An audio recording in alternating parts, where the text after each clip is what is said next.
Diz. Tá ok, Rafa? Tá ok, né? Vamos lá.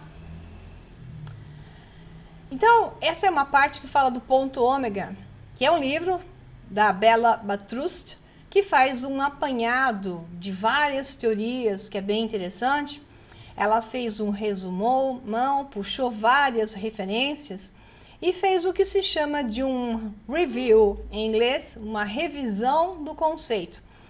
Então ela diz assim, essa revisão de 2014, né?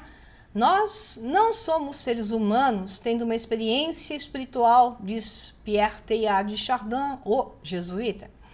Somos seres espirituais tendo uma experiência humana. Então, isso é interessante, porque eu vi muita gente falando essa frase e eu sempre me perguntei quem é que criou essa frase. Então, aparentemente, foi ele, ou então ele está copiando de alguém, mas ele era um teólogo jesuíta, e nós já sabemos o que os jesuítas fazem.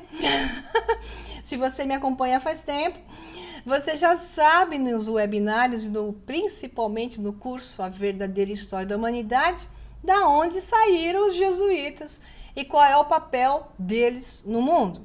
Conspirações, ardilosamente articulando, que eles foram gerados dentro do projeto que saiu daquilo que foi chamada de Ordem dos Assassinos, Hashashin, lá do castelo de Alamut, no alto da montanha de Hassan Sabbah, né?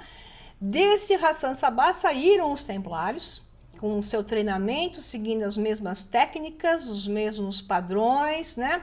Aquilo tudo que se chama de agentes secretos também saiu dentro do sistema da tecnologia toda de hipnose, domínio da mente e de criação de uma ordem de servos cegos sob comando.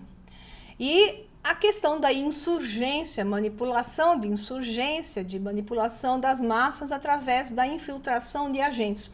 Ao falar isso, você tem exatamente o que é a ordem jesuítica, né? E eles eram treinados exatamente da mesma forma que os Hashashin são. Então, eles são capazes exatamente das mesmas coisas, vestidos de padres. Então, isso está na história, um monte de livros em referência e está dentro do curso A Verdadeira História da Humanidade, né? E o que eu coloco aqui, o que é interessante, é que Pierre Teilhard de Chardin foi incumbido, como teólogo, filósofo, de criar uma filosofia para amaciar a entrada da religião da nova era. Isso no começo do século. Então, é muito interessante ver como as coisas são preparadas para que, com muita antecedência, aqueles que dominam a humanidade e manipulam a mente do homem, preparam tudo com muita paciência, estratégia e estudo constante dos efeitos das ações que geram para fazerem os arredondamentos necessários. É um estudo epistemológico, estuda a ação, a reação, o efeito, a ação disso no conhecimento do homem, no meio social, político, econômico, e aí ajustam novamente. Então eu digo que esses que nos dominam, eu sempre repito isso para você entender, eles trabalham incessantemente através de uma cadeia familiar de filhos oficiais e extraoficiais, descendentes de sua genealogia, que são incumbidos de seguir o plano. Novos são associados, desde que tenham a aceitação dentro de uma série de coisas, inclusive o DNA adequado, né? E eles seguem o plano anterior, ajustando para o plano posterior. Então, tudo que eles fazem é aquilo que a humanidade não faz, porque a humanidade é levada para a desagregação. A humanidade está sempre brigando, desconectada, né? E eles estão muito juntos, conectados. Por isso que funciona o que eles fazem sobre nós. Nós vivemos na ignorância, nós não, né? A humanidade vive na ignorância, a massa, e eles vivem no conhecimento. Isso prova a teoria de que o conhecimento domina a ignorância. Então, a humanidade dorminhoca, com preguiça de buscar informação, porque hoje não tem desculpa para isso, na Idade Média, ainda vai lá, né? Obviamente, né? Eles tinham como estarem muito mais fácil, dominados muito mais facilmente, porque a informação não era de acesso ao público. Mas hoje o homem dizer que não sabe e ficar distraído com o que eu sempre falo, o pão em circo, não se justifica, né? Mas infelizmente felizmente alguns estão tentando trabalhar aquilo que infelizmente a maioria não quer e rejeita. Então, em função disso, nós estamos indo para um ponto ômega. E a Bella Batrust salienta aquilo que Pierre Teilhard de Chardin chama de efeito Lázaro. Porque a humanidade, então, no ponto ômega, teria aquilo que se chama de morte. Mas não é a morte totalmente da maneira como se entende. Então, ele cria uma teologia, um conceito filosófico de uma transcendência espiritual de eternização. Então, esse é o efeito Lázaro, que será revivido em um novo universo. Então, a morte não é mais um momento específico no tempo, é um processo que pode ser interrompido de começar. Olha que interessante essa frase, vou discuti-la mais longamente no curso, que aí entram vários parâmetros, inclusive, que aconteceu no passado da humanidade, né? Então, qual é o ponto ômega? O Omega Point é um termo cunhado pelo místico científico e padre católico Pierre Teilhard de Chardin, 1881, morreu em 1955. Segundo Teilhard, o Omega Point, ou ponto ômega, é o ponto final para o qual toda a história está progredindo. Teilhard reconheceu que a Bíblia aponta para Cristo como o ômega, aquele por quem, tá repetido aqui, depois eu corrijo, e para quem são todas as coisas. E ver Romanos 11:36. No entanto, seria incorreto pensar que Teilhard está chamando Cristo de ponto ômega. Mais precisamente, Teilhard provavelmente diria que os escritores bíblicos estavam descrevendo o ponto ômega em termos de que eles, nos termos em que eles entenderam, né? Mas o ponto ômega é algo mais do que Cristo, porque é a questão de eu sou o alfa e o ômega, né? Eu sou o início e o fim. O ponto ômega é a unidade suprema pela qual toda a história está evoluindo. Essa é a questão do Teilhard. Aí nós entramos, isso aqui eu corto, né, tem mais textos, eu retirei alguns slides só, estou saltando para vocês verem, né? Tem uma continuidade disso, mas eu cortei. Aí nós vamos ver o livro de Frank Tipler, John DeBarrow, né, que é o Princípio Cosmológico Antrópico. O livro de Frank Tipler, que é um físico, né, muito famoso, PhD, professor doutor, onde ele tem a física da cristianidade e da onde eu tirei o nome do curso, embora eu use apenas um trecho desse livro e vou no meu estilo, mas eu digo que o nome do curso, A Física da Imortalidade, saiu do livro de Frank Tipler, ok? Eu não me aproprio de nada sem dizer a quem pertence.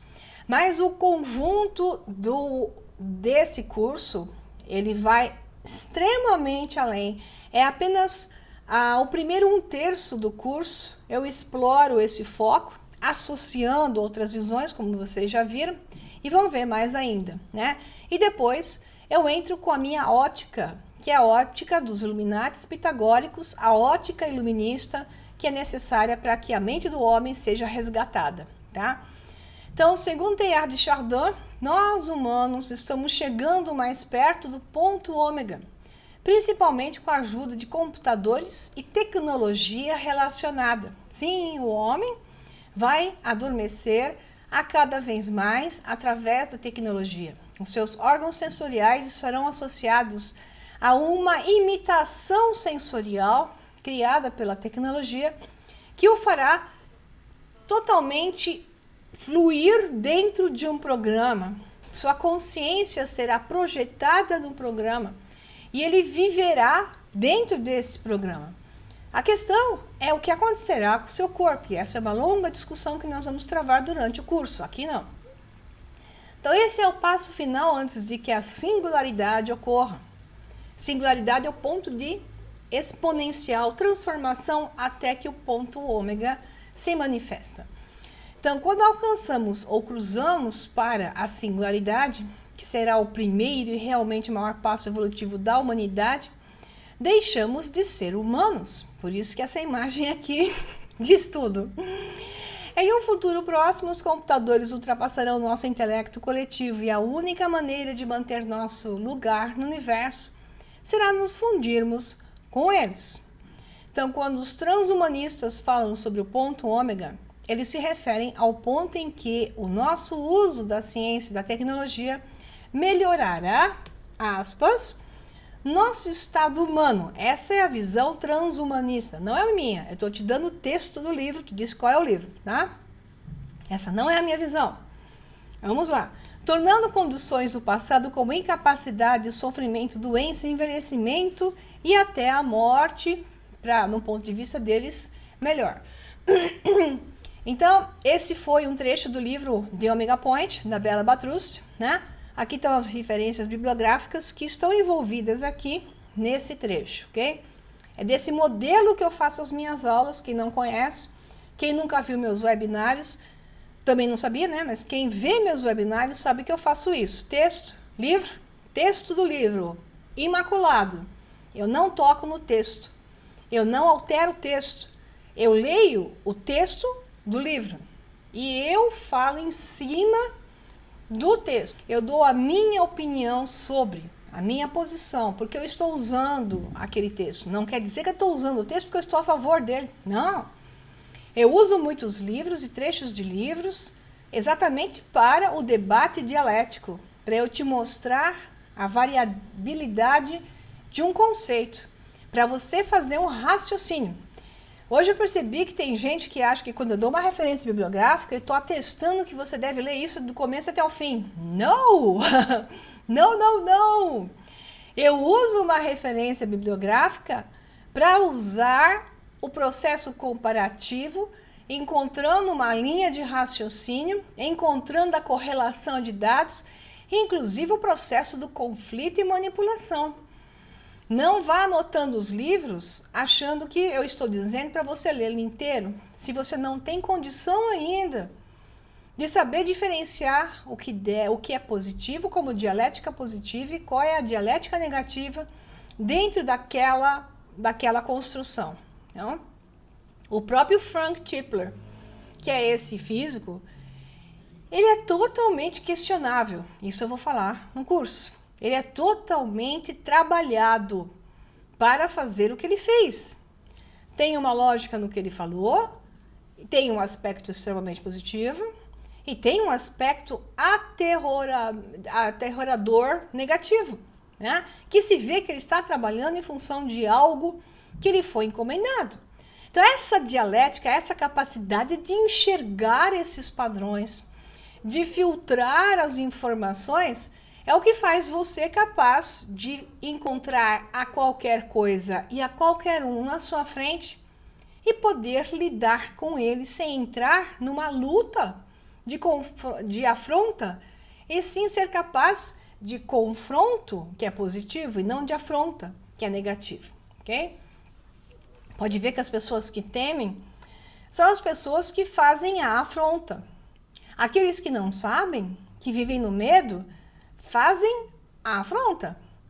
Quem sabe, quem conhece, quem enxerga, confronta com um sorriso na boca, porque está enxergando os padrões. É fascinante quando alguns destes afrontam, né? E você percebe todos os padrões claramente do porquê ele está fazendo isso. É fascinante. Às vezes até tem um lado dialeticamente negativo que se torna delicioso. Porque a gente percebe aonde está a pessoa e sabe muito bem movimentá-la, né? Então, para isso, você tem que ter uma visão maior para lidar com o mundo, portanto, conhecimento de alta qualidade, até o ponto em que você sabe diferenciar e extrair aquilo que é coerente, que é lógico, que é construtivo, que é elevador. Tá? Esse é meu trabalho, é por isso que eu carrego esse monte de textos, por isso que eu faço você ler os textos comigo, por isso que eu te carrego nesse monte de imagens, que dá um trabalho danado ficar procurando as imagens, porque eu sei que a visualização é essencial para que você substitua essa simbologia implantada em sua mente, para que você traga à luz né, a simbologia e domine a simbologia e não a simbologia domine você, tá? Que é o que está acontecendo com as pessoas. Mais um slidezinho. A imortalidade reivindicada no título é baseado no belo postulado de Tipler, né? No belo postulado, depois até entre aspas, mas ela escreveu o belo postulado de Tipler, de que a vida, de uma vez criada, continuará para sempre. Então, a vida é eterna, segundo o físico Tipler. A esperança da ressurreição e da imortalidade reside na ideia de que o ponto ômega usará sua capacidade infinita de computação para produzir emulações, eu e você. Ou seja, ele vai trazer a tua informação e vai produzir-nos novamente, numa nova versão. Interessante isso, não?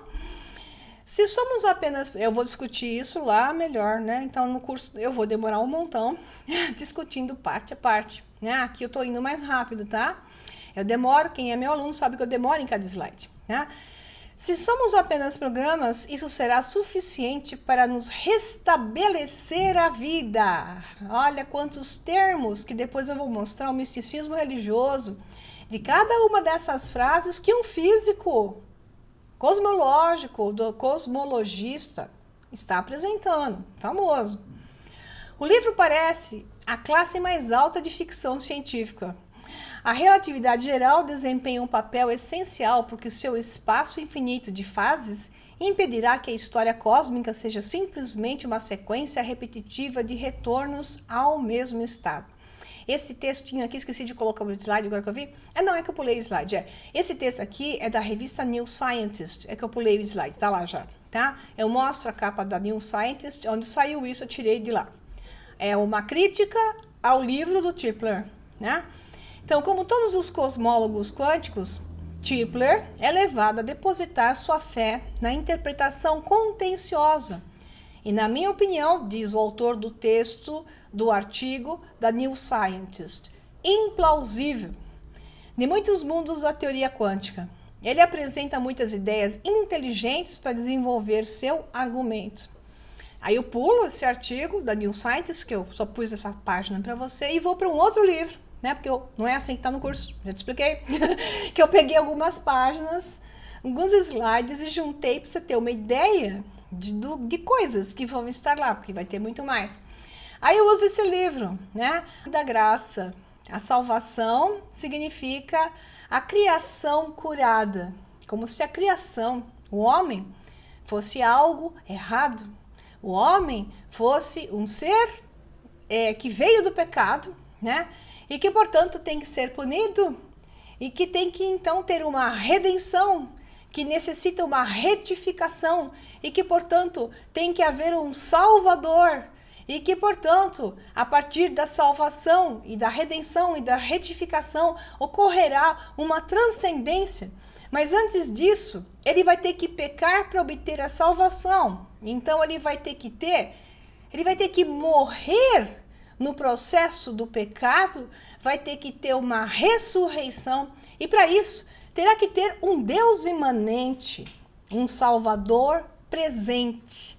Olha a enrolação toda na história da humanidade. Isso eu vou contar com mais detalhes, não só assim como eu estou dando para você, só uma degustação, né? Toda a história da humanidade, desde a criação do homem e dos mitos sumérios, nós temos a mesma desgraça de repetição e o homem até hoje não se tocou de que isso é a pegadinha pela qual ele se submete a líderes políticos que eles tratam como divinos, que tem que seguir e gritam e passam histéricos porque acham que aquele é o salvador, né? E o cara é um ditador, é um horroroso, é um bandido, e por aí vai. E a humanidade toda sempre cai no mesmo jogo, desejando encontrar isso e sempre submetida através desses conceitos, né? Então, isso eu estendo mais no curso. Então, diz aqui, esse livro, a Bíblia promete a renovação de toda a criação, um novo céu e terra, baseado na encarnação, vida, morte e ressurreição de Jesus Cristo, que é o Salvador, seja lá qual for. Durante séculos, essa promessa foi deixada de lado ou mal entendida por causa do fracasso da igreja em compreender o pleno significado dos ensinamentos bíblicos sobre a criação e nova criação. A Bíblia conta a história do relacionamento quebrado, mal realizado e restaurado entre Deus, as pessoas e a terra, não apenas Deus e as pessoas, né? Aí esse livro continua, tem umas frasezinhas que eu tirei. Eu morri de rir aqui porque o nome de algumas pessoas, elas estão dizendo o que acharam desse livro, né? Eu não estou dizendo que esse livro é bom, pelo contrário, eu estou usando ele para crítica, tá? Aí alguns líderes de igrejas, aparecem aqui. E o primeiro chama Mike Slaughter, que eu achei de matar, porque slaughter significa o que corta a carne, o que mata as pessoas em picadinhos, slaughter, né? Então, Mike Slaughter, cortador e picador de pessoas, fala o seguinte: salvação significa criação curada. Howard e Joel, que são os autores, falam a verdade profética da Igreja de Cristo, que continua a ser enganada pelas sirenes do idealismo platônico que separam matéria e espírito em dois mundos diferentes. Deus está redimindo a criação. Aí ele diz, você deve ler, vou corrigir aqui depois, você deve ler esse livro, ele está recomendando. Então o que ele quis dizer aqui, esse pessoal evangélico de igrejas cristãs, digamos assim, estão todos indo na direção da síntese. Observe que todos eles estão criando frases, criando conceitos de síntese religiosa. Eles estão sendo os promotores de uma nova religião mundial, só não enxerga aqui, ou lhe falta dados, que vai ser essa que vai facilitar todo o processo desse ponto ômega, que vai levar para a humanidade aceitar o processo dessa transferência, tá? E aí vamos em outras, eu vou pular um pouquinho. Então aqui eu estou usando agora um livro da mente, que é um dos autores, dos 7 ou 8 autores que eu utilizo, livros que eu chamo dos Illuminatis, que se intitulam Illuminatis pitagóricos, mas não são exatamente isso, já falei um monte de vezes, já são também uma síntese daquilo que existiu com aquilo que foi os Illuminatis da Baviera. Quem não conhece esse assunto tem que entrar no curso da Verdadeira História da Humanidade, e conhecer isso bem a fundo para poder entender a desinformação da mídia hoje e a inversão de dados que existiram no passado, que eram extremamente positivos. Então, quem sabe ler esses livros, percebe que esses caras têm uma retórica constante de iluminação. Todos eles, na grande maioria, são matemáticos, são físicos ou filósofos, E esse é um dos últimos achados que eu tive, encontrei mais 3 autores que repetem o mesmo padrão. E porque eles seguem o mesmo padrão, eu sei que são eles, ok? Porque tem um padrão que é assim, imediatamente reconhecido por quem já estudou muito esse assunto. Então ele colocou assim, uma introduçãozinha de Alice, de Lewis Carroll. Nada seria o que é. Olha a graça, nada seria o que é. Nada seria o que é. Porque tudo seria o que não é. A dialética. E de maneira contrária, o que é não seria. E o que não seria, seria. Você percebe? Então essa brincadeira dialética, depois eu continuo um pouquinho melhor para você entender. E agora você vai entender melhor. O caminho mais rápido para se tornar Deus não é através da consciência cotidiana, a válvula redutora, mas através do inconsciente e do superconsciente, as válvulas de expansão. Não subentenda mal o texto, porque eu vou te dar só um pedaço, e o outro pedaço fala do conhecimento, do estudo constante, da gnose lá. Então ele está falando que o seguinte, é que a ciência, ele está brigando aqui com a ciência, como todo Illuminati pitagórico, eles, como foi Leibniz, exemplo, eles brigam com o empirismo científico, que herdando René Descartes e um pouco de Aristóteles, é a visão do separador. Então, aquela visão do que é isto, defina o que é isto, me diga o que é isto, né? Aí o que você disser que isto é isto, acabou, ele é uma peça separada, isso é isso, e não se tem a conectividade. Então, eu separei um slide que vai parecer uma coisa, mas é outra. Então, calma, olhe só sobre esse ângulo. Então, o empirismo eliminou o metafísico. O empirismo da ciência eliminou a chance de considerar o invisível. Os físicos quânticos trouxeram isso de volta, mas com grande dificuldade, né? Você teve o David Bohm, que foi massacrado, destruído profissionalmente e enviado para o Brasil, né? Ficou vários anos no Brasil, porque ele ficou praticamente expulso, né? Da academia americana, inglesa, acho que foi inglesa, né? E veio para o Brasil.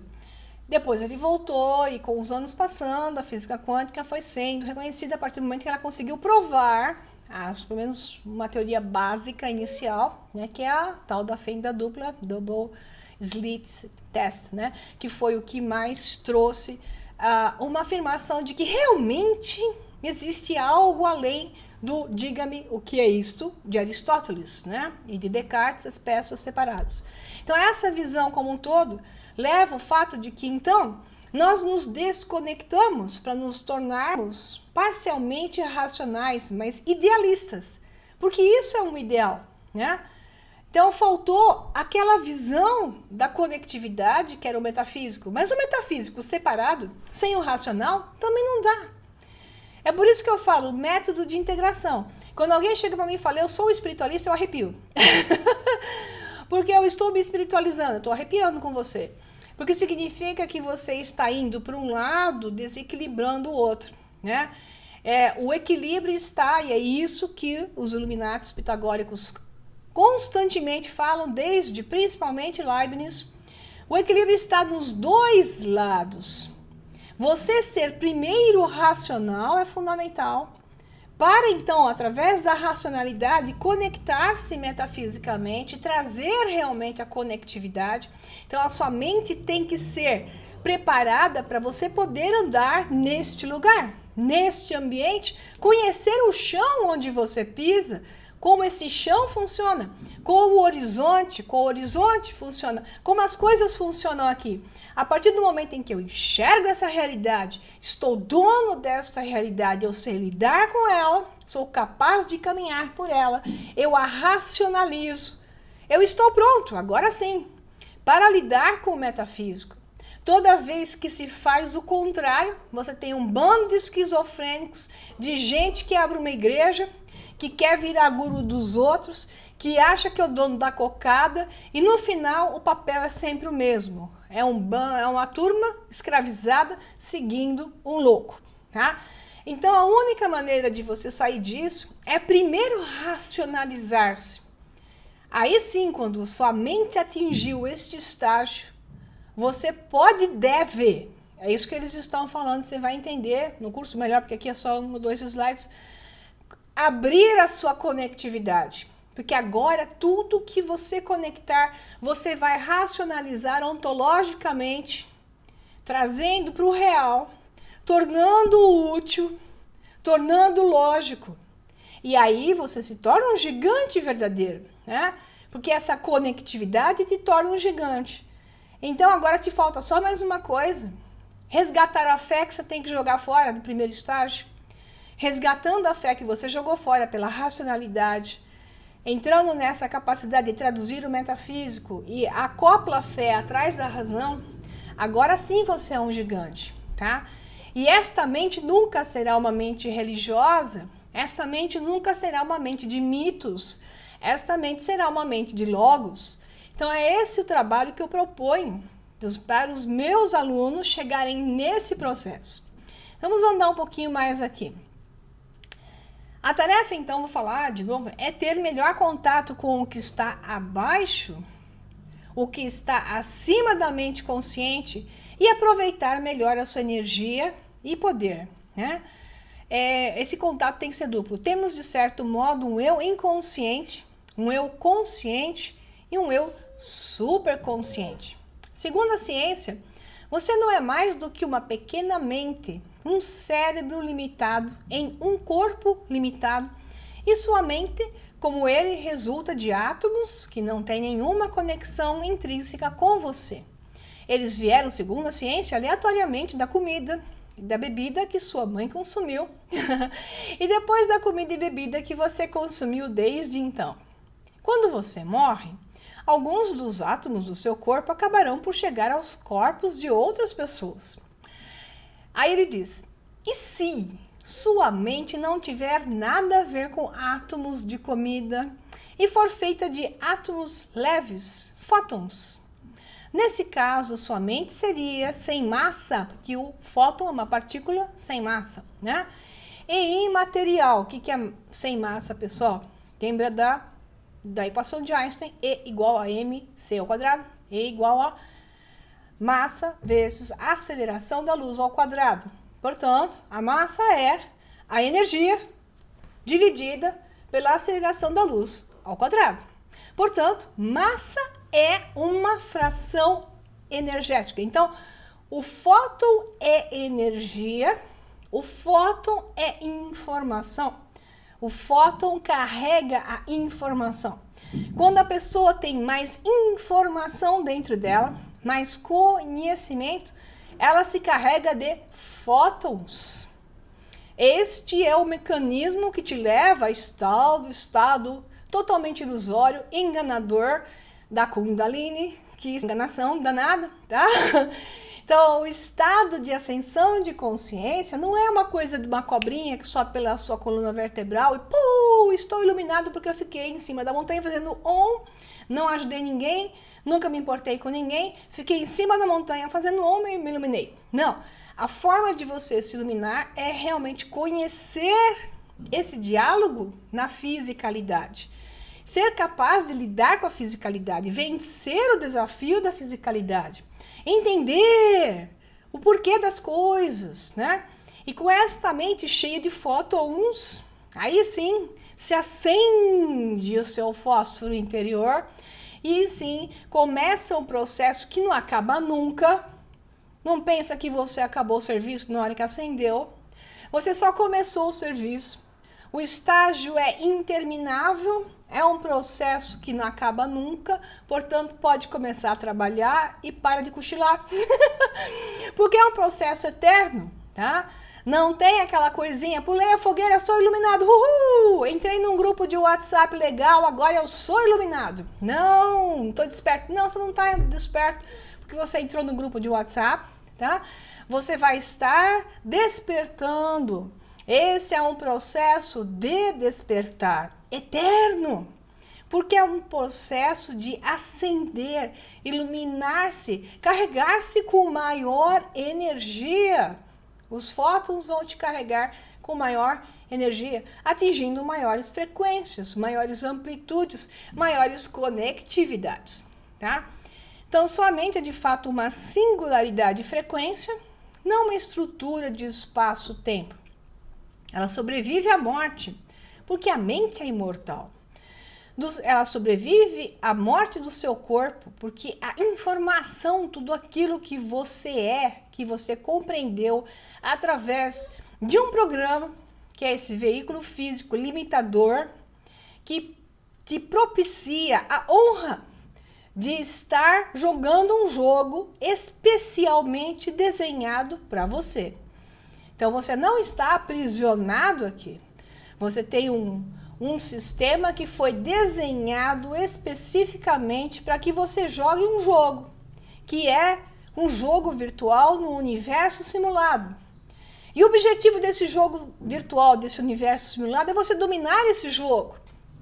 Você assumir o comando do jogo e não ir no jogo dos outros.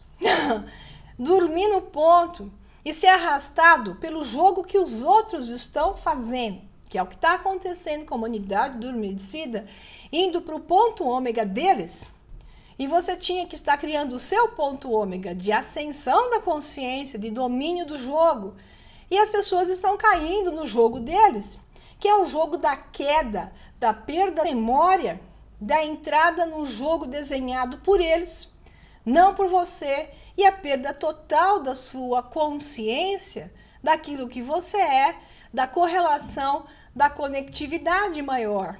ok? Então é o caminho inverso, esse ponto ômega que eles estão criando, ok? Então vou ler de novo. Sua mente é de fato uma singularidade de frequência, não uma estrutura de espaço-tempo. Ela sobrevive à morte do seu corpo de espaço-tempo porque, para começar, não fazia parte do espaço-tempo. A mente é atemporal, né? E aqui, tem um videozinho aqui que mostra como os físicos, é o Brian Greene, já usei esse vídeo em um curso, coloquei aqui porque é o Brian Greene, grande físico da atualidade, da teoria, como é que fala? Teoria quântica, mas ele é um físico teórico. Ele fala especificamente sobre o limite e regra da realidade. Por que a física, os físicos, que são empíricos, não reconhecem e não podem reconhecer dentro do campo de visão deles o que é livre-arbítrio. Eu acho interessante vocês verem ele colocando, né? Vamos lá.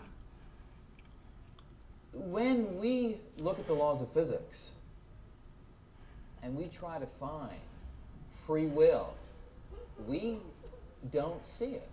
When we look at the laws of physics, we see laws that are deterministic, laws whereby if you specify how things are now, the laws unambiguously tell you how you will evolve into the future. In the Newtonian picture, we could definitively say where you would be and what you would be doing using the laws of Newton. Quantum mechanics came along and changed that a little bit, and that the best we can do is predict the probability that you or an electron will be doing one thing or another, but the laws have no opening for free will to take over and guide how things evolve.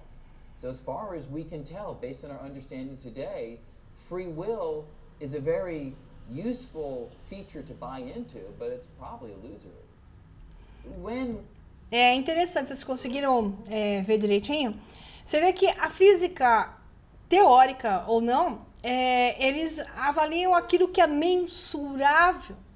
Então, dentro da física, eles têm que ver aquilo que eles podem tocar e dizer, como Aristóteles, o que é isso, né? Então, é óbvio que eles não têm condição de trabalhar com o metafísico, que é um intangível. Então, eles se prendem ao tangível, desprezam o intangível e olham para o tangível. Então, esse mesmo conceito está dentro das religiões, por incrível que pareça, onde o pessoal fala assim, não, eu só quero saber de Jesus. Não, mas vamos pensar, vamos conversar sobre, né, o que seria uma outra possibilidade da transcendência humana, da conectividade humana. Não, eu só quero saber de Jesus. Então, é assim, você vê uma semelhança de um padrão constantemente colocado e que é o que aprisiona o homem e impede maiores gradientes de possibilidades. Então, vamos terminar aqui entrando para assim. A morte, não é a continuidade do slide, de novo, eu estou com slides soltos, tá? Essa não é a sequência do curso, só estou te dando um taster, né? Um aperitivo. A morte pertence ao espaço-tempo, não pertence às singularidades mentais que estão eternamente vivas. Imagine que você possui um eu superior que está conectado a todas as outras mentes e, de fato, a todo o universo, através de uma singularidade coletiva, a singularidade exata que causou o Big Bang, e que não é outra senão a mente cósmica, que controla o cosmos, o corpo cósmico. Mas, na medida em que somos animais, nosso negócio é a todo custo sobreviver. Eis a questão. Como nós somos animais, temos uma mente física. Essa mente da fisicalidade é viva. Ela quer viver independentemente da mente superior que tenta fazer um time, um jogo, né? Essa dualidade, esse jogo, busca uma síntese, que é para experienciar a fisicalidade, a mente da matéria tem que estar presente. Mas a mente da matéria busca o eu acima de qualquer coisa e de qualquer um, né? O meu bem-estar, o eu. Aí você entende, numa escala de tom emocional, quem está mais na mente da matéria e quem está mais na mente de um logos, de uma mente superior, simplesmente pelo discurso e a atitude da pessoa. Isso está em outro curso, né, que é o Mente Próspera, que mostra exatamente como você identifica pessoas pela maneira como ela simplesmente deixa você passar na frente dela num restaurante ou não deixa. Abre a porta para você, olha para você com cara feia, né? No trânsito você identifica claramente a escala tonal das pessoas, a maneira como ela fala, a maneira como ela escreve, tudo isso te mostra a escala tonal da pessoa. Uma pergunta clássica e uma resposta clássica, você já sabe qual é a escala tonal da pessoa, né? Meus alunos que fizeram o curso Mente Próspera sabem disso. Então isso representa exatamente a necessidade de uma síntese equilibrada, igual às asas de Maat, né? No caso, para dar para todo mundo aqui, as asas de Maat, que aí não estão abertas completamente, mas as asas abertas e a síntese no meio. Então, quando ela abre suas asas, né, a deusa da matemática, a deusa da criação da matéria, né, e controle desse estado de ser do programa onde nós estamos, já mostra que é a síntese. Por isso a balança de Maat, pesando o coração daquele que ia, né, para o mundo dos mortos no Egito, tinha que pesar o seu coração. Então a balança tinha que estar equilibrada, o coração tinha que, no mínimo, apresentar o equilíbrio. Então é a matéria versus o espírito, né? Então, para tornar possível a sobrevivência biológica, a mente superior deve ser canalizada através da válvula redutora do cérebro, que é uma válvula redutora e cheia de filtros e de sistemas de distorção, que se chamam centros de credo. Então, o cérebro é uma válvula que canaliza e, ao mesmo tempo, a distorce.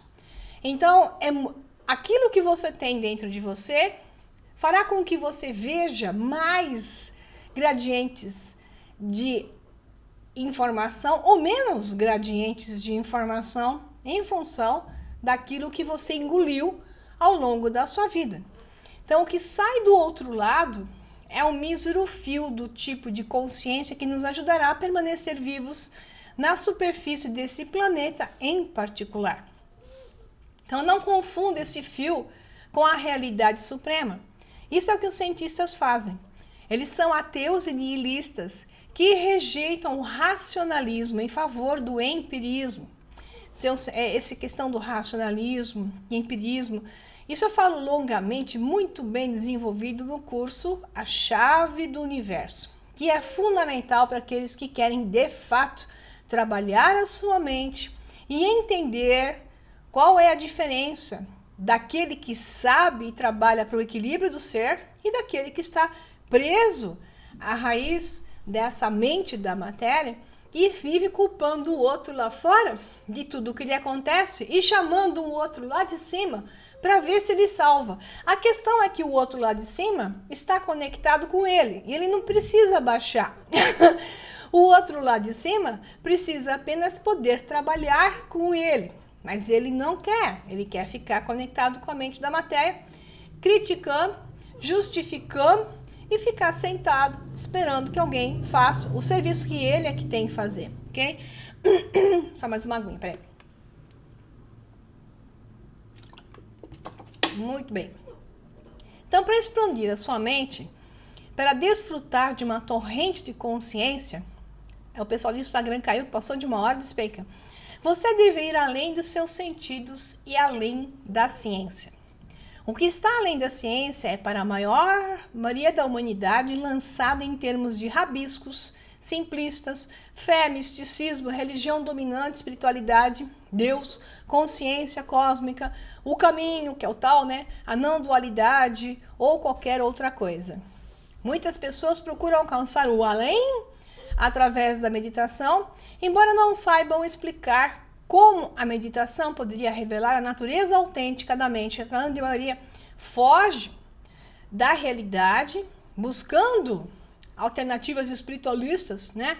E se metem na meditação e começam a alucinar em viagens astrais e acham que estão no mundo da realidade, quando na verdade eles estão projetando a mesma distorção que tem na mente daqui, na mente de lá. Tem os que falam, estou na viagem astral, eu vivo em lutas, eles vivem lutando com demônios, com não sei o que lá. Bom, para que você foi entrar nesse mundo? Ah, porque eu não aguento o mundo onde estou. Pá, e agora você está lutando com demônios. então isso não é espiritualidade, isso não é uma mente lógica, isso não é. Enquanto você não se tornar racional e lógico aqui, e limpar a bagunça que foi enfiada na sua cabeça ao longo da sua vida, você não deve se enfiar nessas coisas. Porque só vai piorar a sua situação de aberração e distorção e perda de si mesmo. Para ver outros mundos, você tem que resolver o seu problema de jogar esse jogo adequadamente aqui, encontrar o racional, livrar-se do centro de créditos, livrar-se da obsessão, né, sobre coisas que é essa julgo, e submissão e entrega do seu poder pessoal para os outros e esperar que alguém resolva a sua vida. Enquanto você não resolver isso, basicamente, e assumir o seu poder pessoal, não se meta nisso. Meditar sim, mas ficar viajando por aí achando que isso é o que está te dando iluminação, sinto muito, não é? Porque você está só caindo em um truque da mente. Um truque da mente. Então, esses mediadores nunca procuram usar a razão, a lógica, o conhecimento e a compreensão, e sempre escolhem negociar em paradoxo e em obscurantismo, né? O oculto, o poder do oculto. Esse é o poder da fé ou é o poder do oculto? O cara entra lá, fica sabendo nada, morre de medo e se entrega. Aí obedece que nem um tonto e aí faz besteira na vida dele e na vida dos outros, né? É isso que acontece. Então, de fato, o que está além da ciência empírica é a matemática racional, o domínio da razão pura e da verdade absoluta e objetiva. O nosso universo é um universo matemático. Eu vou provar isso no curso, logo no começo, né? Através das constantes universais. Então, já sabemos sobre vários aspectos, mas mostra que o nosso universo é um universo simulado. Ok? Ah, bom, então, mas o ponto ômega não está te levando, então, para um outro universo simulado?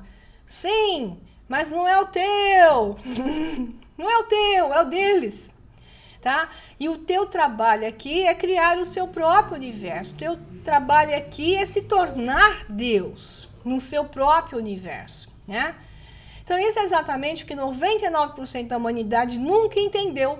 É isso aí. As coisas não ficam menos racionais além da ciência. Elas ficam mais racionais. A ciência empírica, portanto, por definição, menos racional. Isso é uma verdade, né? Eu vou dar uns exemplos no curso, porque aqui nós não temos tempo para isso. Então, a ciência empírica, portanto, por definição, menos racional, foi o que eu falei, do que a matemática racional.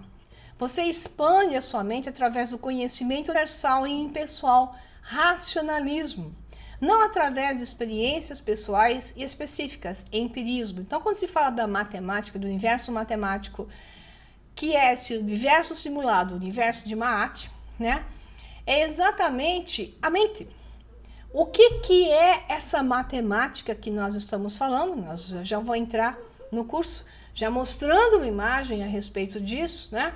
É exatamente a mente que se fraciona, que se divide, que se projeta sobre padrões matemáticos através do universo. A mente superior se projeta na forma matemática de mentes inferiores e assim por diante. Tudo está conectado abaixo com acima matematicamente. São fórmulas matemáticas e existe um padrão, existe um objetivo para isso, uma razão suficiente para isso. E são essas as razões que o homem não quer entender, né? E não quer conhecer, o que é pior. Então a razão é de Deus. Deus sabe, eu não sei. Deus sabe, eu não sei. Deus sabe, eu não sei. Então, enquanto o homem pensar dessa maneira, se entregar dessa maneira, ele nunca vai chegar a lugar nenhum. Então, a iluminação não é um estado subjetivo, ouçam, belisca a bochecha. Dá 2 pulinhos. A iluminação não é um estado subjetivo. A iluminação é um estado objetivo. Ponto. Não é particular, é universal. É um processo de desdobrar e retornar, dobrando novamente, ou seja, reconectando as partes, tá? Conhecendo agora essas partes. Não são suas experiências privadas limitadas que levam você à iluminação, mas a sua consciência, conhecimento e compreensão dos princípios universais da existência, que estão envolvidos nas suas experiências individuais. Foi isso que ele quis dizer, tá? Então, a iluminação é sobre escapar do particular para o universal, fugindo do local para o não local, fugindo de suas experiências limitadas para as experiências ilimitadas, associadas à ligação com o universo inteiro. Acima de tudo, se trata de escapar das partes para o todo. A iluminação é um processo holográfico. A matemática é o conhecimento universal e impessoal e explica tudo. Então, a matemática transcende a condição humana. Nós estamos no universo simulado que segue essas regras matemáticas. Então, a mente do homem é uma mente matemática. A mente é uma matemática que transcende a condição humana. A ciência é a tentativa de pressionar a matemática ao serviço da condição humana e das observações sensoriais humanas. Sensoriais distorcerão ainda mais a sua realidade a partir do transhumanismo completamente estabelecido, tá? Em particular, a fim de dar-lhes um caráter mais racional e objetivo, que é o caso, né? Então, quando você se liberta da válvula redutora empirista, você pode entrar em contato com a própria realidade fundamental que precedeu a humanidade e não tem nada a ver com a condição humana, além do fato crítico que a criou. Então, aqui é fundamental, antes desses slides, colocar Leibniz e o racionalismo, que é o que eu vou fazer, né? Resgatar alguns slides do curso A Chave do Universo para explicar o racionalismo que deve vir antes de entender isso. Então, você não pode entender a condição humana através da condição humana. Ou seja, através do contingente que criou um estado, através da mesma coisa que você está tentando explicar. Você tem que entender o Criador da condição humana. E o Criador não é Deus, mas a matemática, porque nós estamos no universo matemático. E aí, quando ele fala matemática, é a mente que funciona através de um programas matemáticos que podem ser traduzidos. E essa matemática é a razão pura. Há apenas uma coisa que pode se explicar, e esse é o princípio da razão suficiente que eu expliquei no curso A Chave do Universo, e vou trazer um pouquinho de volta nesse curso, porque senão eu não vou entender exatamente tudo o que eu estou querendo dizer aqui, né? Aí vem uma frase de Leibniz, que é para fechar. Pois nas coisas eternas, mesmo que não haja causa, devemos entender que existe uma razão. Nada é sem razão. A vida não surgiu sem razão. Ah, foram os aminoácidos que foram lá batendo um no outro, aí juntou por acaso o A com o B, e o A com o B juntou com o C, saiu um crocodilo. Nada é por acaso. Matematicamente, isso já é demonstrado que é impossível. É estatisticamente impossível, matematicamente impossível gerar organismos tão desenvolvidos ao acaso. Então, tudo que foi gerado e existe porque há uma razão suficiente. Então, existe um princípio matemático, que é o princípio da razão suficiente.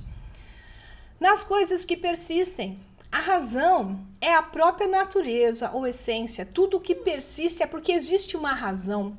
A razão é a própria matriz da existência, da persistência, do continuar a ser. Então, se o universo não fosse razão, seria ipso facto irracional. Mas um universo irracional é impossível, porque se dissolveria em um caos e aleatoriedade sem sentido, irracional, do qual nem ordem, nem organização poderiam emergir. Nós nunca poderíamos ter um cosmos, um universo inteligível, se não fosse realmente feito de razão. Ou seja, se não tivesse ordem e organização embutidos nele. Aí, última frase de Leibniz, que eu vou colocar aqui, né? Portanto, uma vez que a base última deve estar em algo que é de necessidade metafísica, e uma vez que a razão para uma coisa existente deve vir de algo que realmente existe, segue-se que deve existir alguma entidade de necessidade metafísica, ou seja, ser uma entidade cuja a essência é a existência, né? Então, dentro do caos, carregam-se ordens. Quando a gente fala do caos, que tudo caminha para o caos, mas a ordem também surge do caos. E para a ordem surgir do caos, o caos carrega a ordem. Portanto, ela já estava lá, ela já existe. Basta a razão suficiente para que ela se manifeste do intangível para o tangível, né? No mundo da manifestação, se apresente. Então, a última coisa aqui, Leibniz contra o empirismo. Porque se diz que tudo é adquirido por percepções de coisas externas e que nada pode ser retirado de dentro de nós mesmos. Ele faz a pergunta, por que se diz que tudo é adquirido por percepções de coisas externas e que nada pode ser retirado dentro de nós mesmos? Maguinha, nossa alma é tão vazia que, sem imagens emprestadas do exterior, não há nada? Então, tudo existe lá. A nossa alma não é vazia. A nossa alma traz para ela algo para a existência, mas é algo que já existe, mesmo que seja intangível para nós, tá? Aqui, então, eu termino o curso com o vídeo da... Curso não, essa parte, né? Entra um vídeo bem bonito, que é o vídeo da Noite Escura da Alma. Deixa eu voltar aqui, câmera. Deixa eu tirar aqui.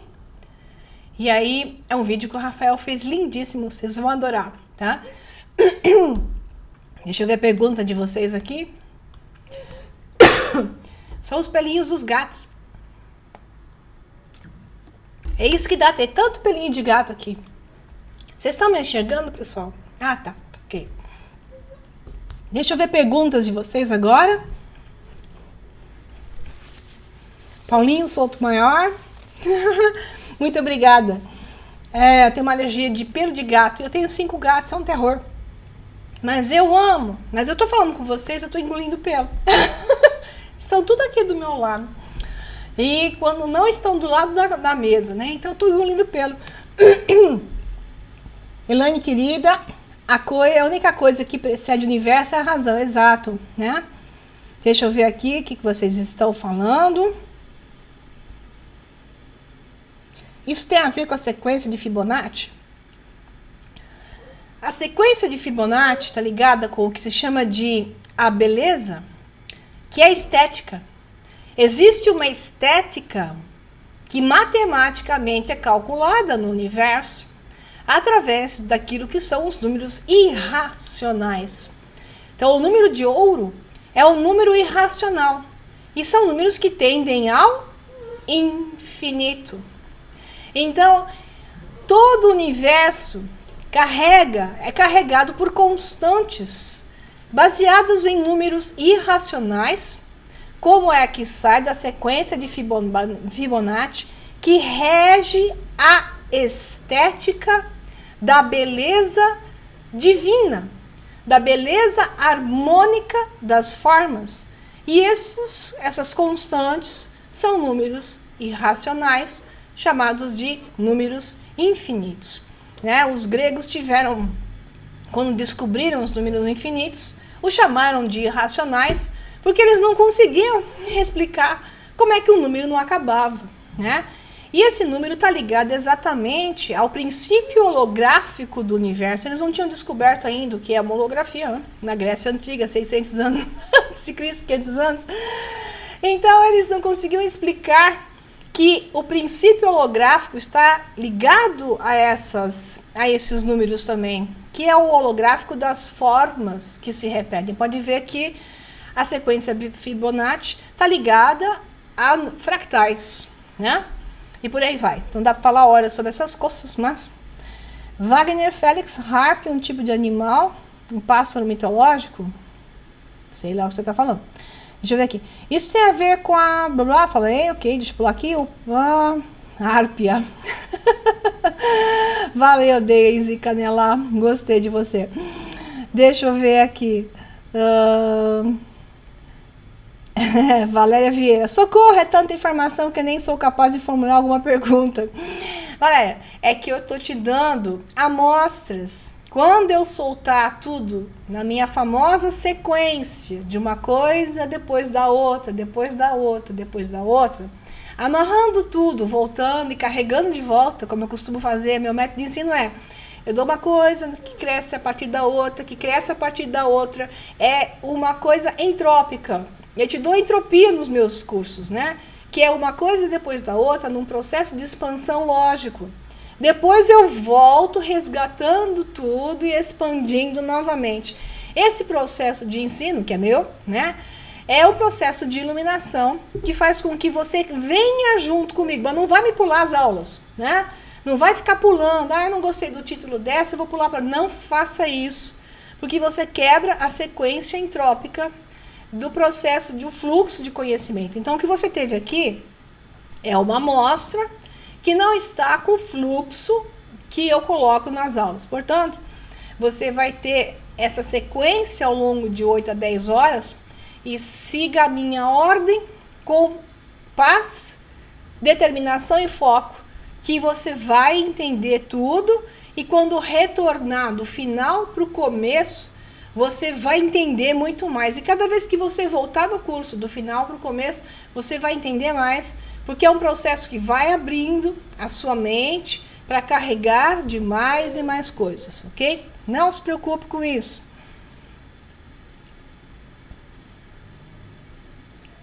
A Cristina Cavalcante está perguntando outro tema. Está perguntando: conhecimentos antigos sobre astrologia, numerologia, tarô, cabala são válidos?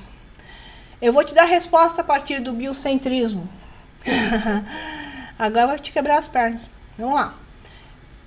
Se tudo vem a partir da mente, e tudo que está lá fora projetado, lá fora, surge do que está aqui dentro, significa então que o universo que você está mensurando, igual o físico lá, o Brian Greene, mensurando, tomando medidas, ele é a expressão de você. E não você é a expressão dele. Então é a mente do homem que cria o externo, e não o externo que influencia o homem. Isso é uma confusão danada também de desempoderar. Então, aonde é válido um tarô? Aonde é válido um joguinho aí de astrologia, uma tabela astrológica? O jogo é válido, porque ele diz para você agora. Você agora, a tua mente agora está criando uma potencialidade e não algo inefável, um potencial. Então a sua mente agora está criando um potencial. Se neste próximo agora eu mudei meu ponto de vista, aquele potencial já não mais existe. Portanto, se quando eu me transformo, eu transformo o potencial estatístico de algo acontecer ou não, a quem pertence o domínio da realidade? Os planetas e a sua sincronização? Você sincronizado a eles? Ou são eles que estão sincronizados na sua realidade, no seu quadro de memória, a você? Se o universo foi sincronizado para a mente do homem, não é o homem que está sincronizado com o universo, é o universo que está sincronizado com o homem. Então, quando você remove tudo aquilo que te disseram e limpa e deixa a mente como ponto central e uma projeção holográfica resultante da mente, muda totalmente a compreensão de você para com a vida e a vida para com você. Aí, quando você aceitar isso de fato, isso realmente for a sua verdade, você vai começar a dizer, meu Deus, quanta sincronicidade está me acontecendo, que é o que acontece comigo. Sincronicidades, que às vezes eu falo, começo a olhar para trás e falo assim, coisa estranha, porque acontecem coisas malucas e é aquilo que você estava precisando, vem parar na sua mão, tá?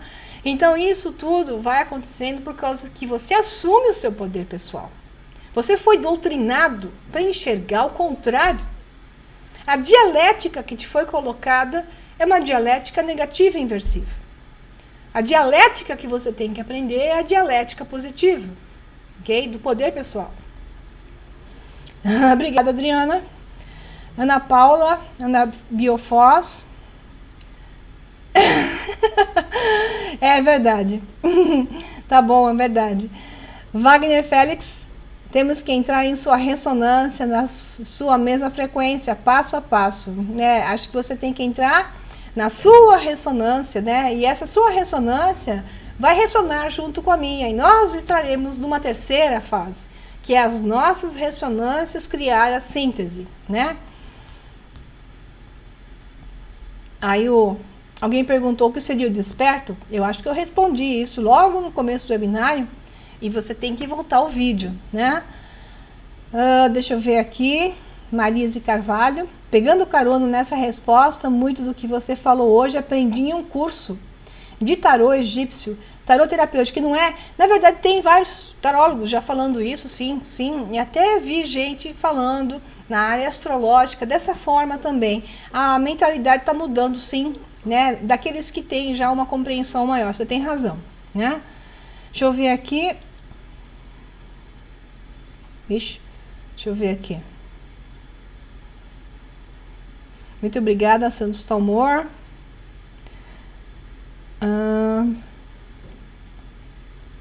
Também, Cristina Cavalcante, pode-se ver isso não como métodos de previsão ou adivinhação, e sim como arquétipos de sabedoria dos antigos. Também, mas veja bem, você pode ver que os arquétipos estão envolvidos, que os arquétipos são os algoritmos que personificam, que padronizam. Em todo esse programa existe uma forma energética, uma maneira de fazer uma ressonância com símbolos. Os arquétipos acabam funcionando exatamente como símbolos de informação. E a pessoa pode estar mais ressonante com esse símbolo de informação do que o outro. Eu, por exemplo, sou ressonante com o arquétipo do herói, né? O arquétipo do herói é o meu arquétipo. Quando não é o dragão que solta fogo. Mas é o arquétipo do herói que é o mais comum, ok? No caso em que a pessoa perde a memória, não sei o que você quis dizer, Cláudia Soares, ok? Tanita Harms falou, sincronicidade me assusta porque não entendia. Bom, então pega um vídeo meu, tá no YouTube, tem vários vídeos, que é sobre sincronicidade. Assista, tem programas despertos sobre isso, tem vídeos meus falando sobre sincronicidade, acho que tem um webinário aberto sobre sincronicidade. Vai lá no meu canal do YouTube e mude esse ponto de visão, ok? Scorpion Queen fala, não existem vidas passadas? Não, Scorpio, existe a percepção de uma linha do tempo emaranhada com quadros de memórias e informações de coisas que já existem, de padrões que já existem, e são então percebidos como reflexos de si mesmo numa terceira versão, alinhados pela mente, a mente que gera no mundo programado, esse mundo, universo, nós estamos com uma ideia de realidade central, alinha não só o passado, presente e futuro de uma realidade central, como também de outras realidades, outras versões, e as alinha para que a mente crie a impressão de continuidade. É uma percepção de continuidade. Então, sobre o critério da mente, existe vidas passadas, presentes e futuras, de uma outra forma que não é exatamente da maneira que se fala no mundo espírita, mas existe uma percepção de linha do tempo e de continuidade entrópica, porque tudo tende sempre a um processo de expansão e crescimento, ok? Deixa eu ver. Tanita Harms, eu sou dragão? Também sou dragão, Tanita. Maristela Marcondes, então o livre-arbítrio não é um fato verdadeiro, é um dogma infringido por essas religiões. O livre-arbítrio é um fato extremamente verdadeiro e ele está baseado com o seu nível de consciência. Quanto mais consciência você está, quanto mais você está consciente de si mesmo, maior é o seu livre-arbítrio, só que dentro de limites e regras, tá? Mas ela volta o que eu disse nos slides e você vai entender o que você desentendeu aí, tá? Santos Talmor, você precisa fazer esse curso para você poder entender direitinho, né? Tá dando um gap aí? Acho que voltou. Será que caiu, pessoal? Espero que não, hein? Tá dando um gapzinho, deu uma falha aqui no processo. Bom, pessoal, é isso que eu tinha para falar para vocês. Agora a bola é de vocês.